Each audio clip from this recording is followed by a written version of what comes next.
What's good, you animals? Jake here, dumb as ever, and growing up, I never watched much of Duel Masters. I was aware of it, but it fell to the wayside compared to other cartoons I was watching. I had no idea Duel Masters was a Magic the Gathering spin-off until I was older, but it makes sense. The gameplay very much invokes magic, but it has a set of streamlined rules that make it easier to understand. I'm not gonna lie, I kinda prefer the rule sets of Duel Masters over Magic, especially the rules regarding mana. In Magic, you have to get lucky and pull mana cards to play your other cards, but in Duel Masters, you can use any card to generate mana. One big reason I stopped playing Magic was because of not pulling any mana, or pulling way too much. You could definitely say it's a deck building issue, but it was really annoying for me regardless, and it turned me off from the game. I watched the first episode of Duel Masters for this video, and I gotta say I am not impressed. It was like fine. The voice actor for the main character is played by the same dude that plays Tai in Digimon, but besides that, the voice acting was pretty bad, and the story was just not compelling to me. It definitely could not compete with Yu-Gi-Oh's first episode anyway. I did like the early 2000s CG animations for the monsters though. I can see why the show failed, and unfortunately the card game failed along with it, at least in the West. In Japan, Duel Masters is still incredibly popular. The game has been evolving for literally 20 years, and they have pulled off some insane cards, like this triple-faced card, which can unfold like a wallet revealing 3 forms in one card. But the real reason I'm talking about Duel Masters today is the toy line, which was released in 2003 by Hasbro. These are figures of the monsters that appear on the cards. I have to say the card art is one aspect I really like about Duel Masters. They always had a gothic steampunk vibe, similar in some ways to Yu-Gi-Oh, but still had its own distinct style. Like most toy lines, there were some minifigure packs. These came in packs of 2, and featured different monsters from the game on little stands. I think maybe they were designed to put them on top of your cards as you played, which is kind of a neat idea.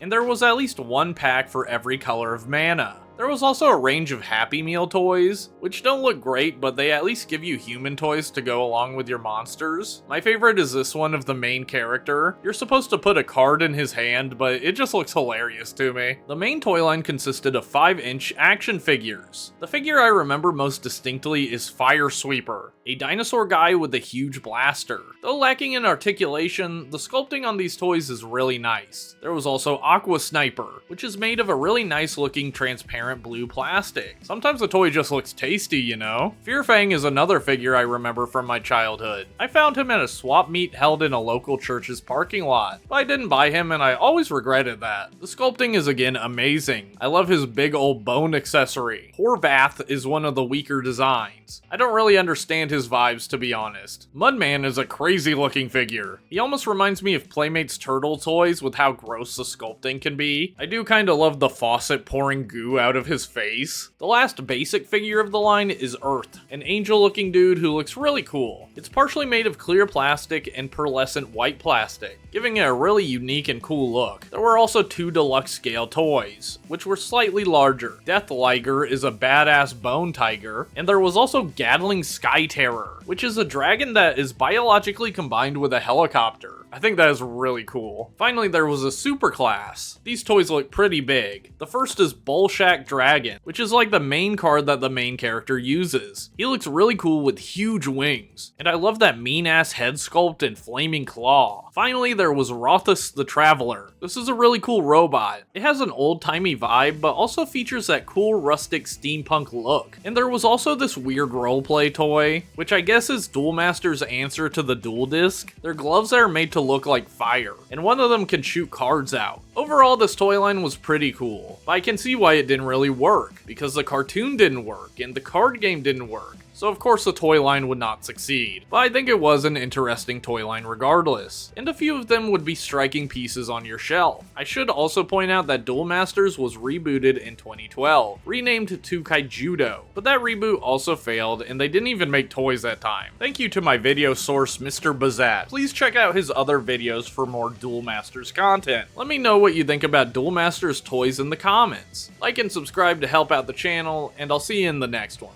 Bye.